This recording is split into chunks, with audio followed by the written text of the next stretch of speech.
Il y a un truc qu'on ne dira jamais assez, c'est que l'IA, si tu veux l'utiliser, tu ne lui mets jamais aucune donnée confidentielle. Dans cette vidéo, on va te montrer comment anonymiser tes documents, sachant que dans ton IA, tu vas pouvoir y mettre du texte, des PDF, de l'Excel et après pouvoir t'en servir pour analyser. C'est parti, comment on fait? On commence le texte. Je te fais pas un dessin, tu mets pas le nom dedans, tu le tries, ça se fait à la main. Par contre, un Excel, comment on va faire pour anonymiser l'Excel? On n'a pas pris n'importe quel Excel, on a pris le fait qui est très connu des experts comptables, donc cette donnée qui pourrait être exploitée, vous la pouvez la voir ici dans cet Excel. Donc la première méthode qui est très simple à faire, c'est qu'on enlève les colonnes qu'il ne faut pas mettre. Le nom des clients, le nom des fournisseurs, on les supprime. Et ensuite, avec ce document qui est mis à jour, on l'enregistre sous, on crée une copie tout simplement, sans ces informations, donc c'est complètement anonymisé.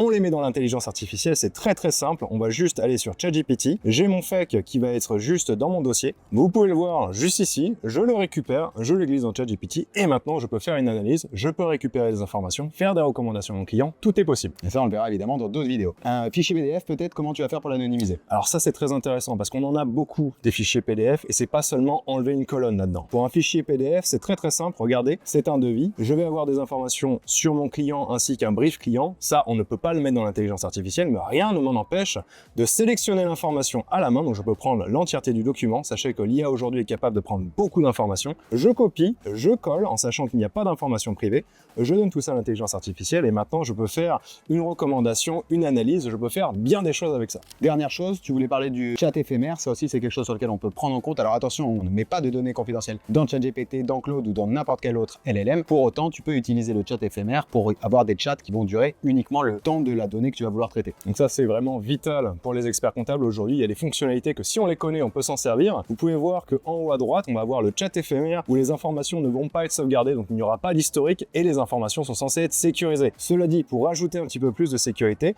vous pouvez cliquer sur votre compte, aller sur paramètres, gestion des données et améliorer le modèle pour tous. On ne se fait pas avoir par le marketing, on le désactive parce que ça veut dire que ce ne sont plus nos données, c'est les données de l'entreprise. Impec, merci. Maintenant à vous de jouer et vous, dites-nous en commentaire quelles sont vos techniques pour anonymiser vos documents.